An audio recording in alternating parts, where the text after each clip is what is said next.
up mga kandeng? Good morning, good morning, good morning everyone! So, ambot lang no, og malipay ba ko atong intro sa atong isa ka kandeng dira kay marag 50-50 man, pero okay na rin kaya na ay maaniya, gitchar! Baga kay na ngayong kandeng karong adlaw. So, before ta magsugod no, paila-ila sa daw ko, char. I am Celine Jane Impuerto Cabasag ug ako ang inyong makauban karong taknaa. So kung dili mo mutuon, ako ebidensya dire. Tara akong birth certificate, dapo ko'y barangay certification og labaw sa tanan na akong pinakagamhanang ID. So dili ko impostor. So ayaw mo katingala no nga murag baga kay kog naong karong adlaw kay pero honestly muna-muna na daw nako ni kay my gosh, ulawon ba daw ko. So karon atuan ang pagasugdan og atong istoryahan kung nganong iya kang gibiyaan. Oh, ang sakit. Labis na nasaktan ako sa mga alaala. Ay mali di ay to. Atuan ang pagahisgutan karon ang about sa human resource policies, procedures and rules. So, why do you need human resource policies in your human resource department? The simple answer is, it is for us humans. Or it is for humans. So, dili sa kanding, dili sa iro, dili sa baboy, kung dili sa tao na dyan siya. Maong kung paminaw ni mo, dili mo tao, wala mo ilabot rin. Char. Back to our business. So, una, let's define what is human resource policies. Policies are broad guidelines to how the objectives of a business are to be achieved, and objectives provide the ends which a manager should try to achieve, and policies provide a guideline which he should keep in view while achieving the ends. So yung HR policies ay ginawa ng mga HR manager para ma-manage ang mga employees sa isa ka organization or for the company to have peace and for it to be organized. At kung may mga policies na hindi nasunod, maaaring magkakos ito ng gulo within an organization. Muna na gud na og sa gugma mga kanding, naa man jud tay ginaset na policy sa atong relationship para both parties is maging in peace, right? So, muna na pud na og sa organization like siya na on my relationship. Sana all. Ganahan mo mga hatag dira, andam kay kumudawat, kay ganahan jud ko ang mga generous na pagkatao, chart. So, like kanang imong policy para sa imong uyab is ayaw pangabit. Like, ako ara ka. Pag dili na masunod, boom! Buskag. My gosh, kasakit sa heart. Okay, back to our business. So karon, istoryahan nato itong mga policy nga dapat i-implement sa organization. So these are the HR company policies and procedures to be implemented immediately. Ito yung mga main policies na narapat mayroon ang organization. First, we have the hiring and recruiting policies. Every HR department should have clear practices in place for how to advertise positions, create applications, pre-qualify candidates, and move candidates along in the hiring process. So, alam naman natin that employees are the foundation of your company. And para maging stable yung foundation ng company nyo, it requires the development of smart HR hiring and recruiting policies. So, dapat recruitment pa lang plan na yung lahat. Dili man pwede nga magpahigayon ka dira og recruitment ka, wala ka kabalo unsa imuhang i-hire, or magpahigayon ka dira og recruitment nga wala lang, dili formal, like minunggol lang or for the char lang, dili na siya pwede. Kay possible that you can make unqualified employees enter your company nga dili jud makatabang sa organization. So, sa pagpasulod pa lang og tao sa company, policies should be there. For example, di ba pag musulod kag trabaho, kasagaran required ka to wear formal attire like this and so on. So, that's an example of policies created during the recruitment. Muna na gud na og pagpasulod og tao sa atong kinabuhi, like zen, naguyab-uyab na pud ta, pero example na siya mga kanding. So for example, nanguyab.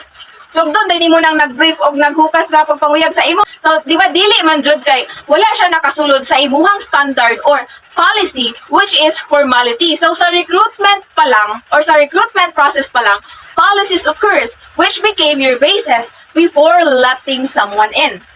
Sunod is the employee data security policies. It is a kind of policy for data protection. HR departments are responsible for an incredible amount of sensitive employee data.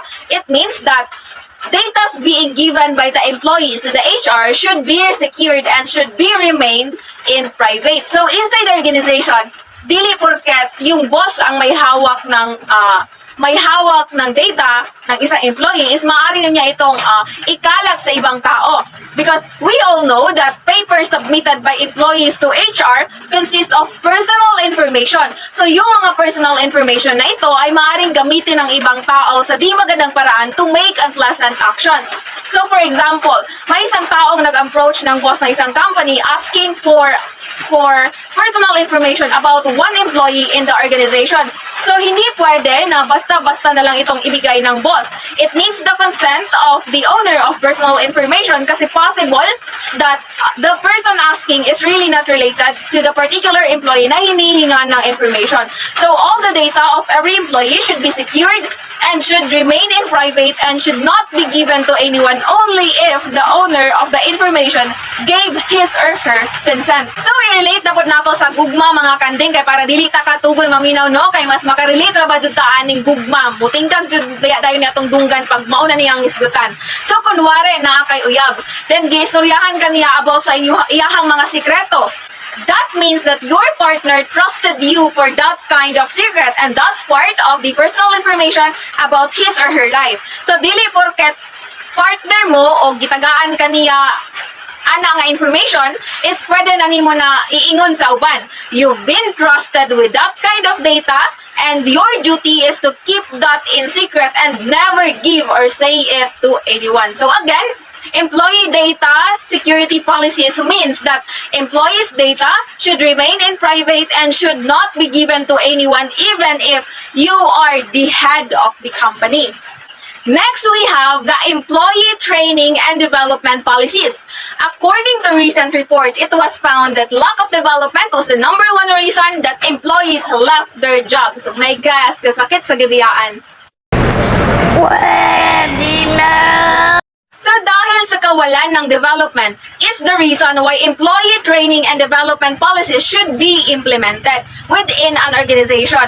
So alam naman natin na yung performance ng employees were really needed to be developed so that they can help an organization and for the organization to grow. Without exact or good skills, they can do the work properly. Kaya, employee training and development policies is really needed or it should be a must for an organization to create a policy related to training and development. Next one is the discrimination policies. It's the responsibility of HR to protect employees from discrimination in the workplace. So every HR department creates, communicates, and consistently enforce policies that prevent employees from suffering to unfair treatment because of factors including their race, their age, religion, health status, sexual orientation, and gender.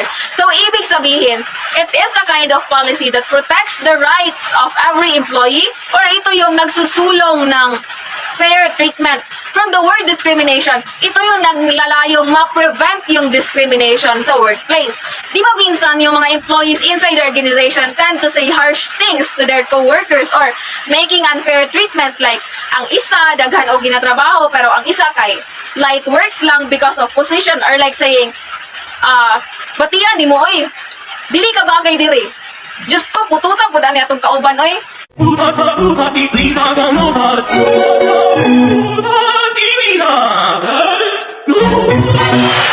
So discrimination policies, ito yung nagpre-prevent ng mga ganitong bagay. Last one, we have disciplinary and termination policies.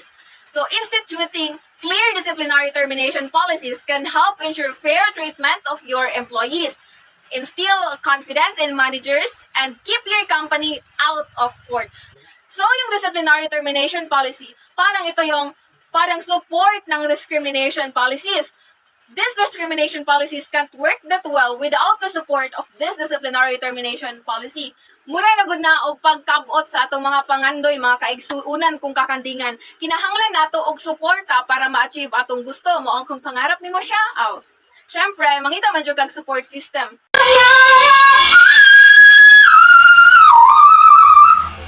Ibigin ka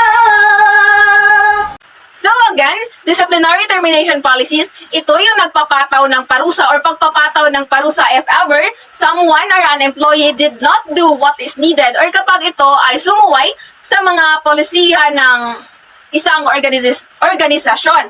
Kasama na rito ang pagtatanggal sa mga pasaway na employee. So, kanang mga padlungan dira, Babush, Philippines. So, yung limang yun yung mga most common HR policies. And now, let's talk about some examples of personal policies in an organization. First, employees will not accept any gift from any supplier except for token gifts of purely nominal or advertising value. So, kung uyab nimo ng supplier dira, no to gifts muna from them. Just keep it in private na lang and never use your relationship para magdawat-dawat o bisig unsa dira kay bawal na siya. But only if ang gift na gihatag is katong supply na ginapalit sa inyuhang company. So, trabaho, di sig uyab-uyab kay may gosh, sakit kay sa mata. Char, bitter kay inyong kanding. So, ayun. Second, personal policy. Each employee will proceed on at least 1 week vacation each year. So, naay chance ang everyone, mga kanding nga, mag-relax, mag-travel all around the world, mag-beach. Pero, kung wala na kay kwarta, simple lang, pundog balay, tulog, cause that's life. And lastly, the employees will not accept any outside assignment. So, next, yung mga policy rin ay may iba't ibang uri. First, we have originated policies that are set up by top management intentionally with a view to guiding executive wandering over various levels. Second, are appealed policies, which are formulated to fulfill the requirements of certain unusual situations which are found covered by the earlier policies. Third, we have imposed policies which are formed under imposition of pressure from external agencies like government, trade associations, and unions. Fourth, we have general policies which manifest philosophies and priorities of the top management in formulating the broad plan for mapping out the organization's growth chart. Fifth, we have specific policies which cover specific issues such as hiring, rewarding, and bargaining. And lastly, we have written policies and implied policies. These are evident from the behavior of members like dress code, gentle tone while interacting with customers, not getting angry while at work, and many others. So, sa madaling salita, ito yung mga nakasulat na policies na makikita natin sa pader or sa bulletin board ng mga kumpanya. So, yung mga na-mention ko, iilan lang yun sa mga policies. Kung akala nyo yun lang yun, may marami pang iba. Akala mo lang wala! Pero meron! But that should be discussed by our next kanding vlogger. So mamaya, you would be given insights about others. But now, abante sa padulong sayang kasing-kasing. Char! Padulong di ay sa steps in formulating HR policies. First is identifying the need.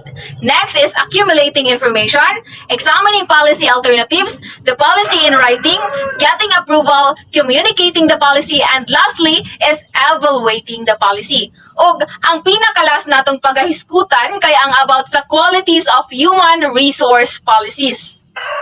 So lahat naman ng bagay ay may mga qualities tayong hinahanap, right? Og i-relate na pod nato sa gugma mga kanding. Istoryahan nato ning mga qualities na gusto nato sa mga lalaki girls, di ba? Ato ang gusto kay dili man ang gwapo, dili man ang usong tall, dark and handsome sa ato aron. Ang ato lang kay kanang caring, buutan, kanang love ka, char. Lus-lus na to, girls. So, syempre, naapoy qualities ang HR policies. First, it should aim at improving industrial relations and contribute towards the accomplishment of organizational goals. Second, it should also specify the place of the workers in the organization so that they may feel proud of it and feel involved in the affairs of the organization. It should make adequate provisions for the development and generate confidence and cooperation among employees. And third, it should be capable of taking full advantage of the capabilities of the employees. HR policies should be in writing. They should also be flexible. They should be distinguished from rules and procedures. So thus, an ideal HR policy should have the following qualities. So, napay other qualities ang mga HR policy. Una, HR policy should contribute to organizational objectives. Second, HR policy should make the employees conscious of their importance and place in the organization. Third, HR policy should be in writing. Fourth, HR policy should create sense of security. Fifth, the policy should encourage cooperation between the management and the employees. Sixth, HR policy should be flexible. Seventh, HR policy should aim in creating opportunities for the development of employees. Eighth, HR policy should be consistent. Ninth, the HR policy should be controlled. And lastly, HR policy should be taught. Og maura to atong pagahisgutan karon mga kanding kong kaisuunan og kalipay na mo kay mawala na akong dagway sa inyong atubangan. So, mamaya, malalaman natin kung ano nga ba yung kahalagahan ng human resource policies, rules, and procedures. So, ano nga ba yung halaga ko sa buhay niya? Char, kagilok!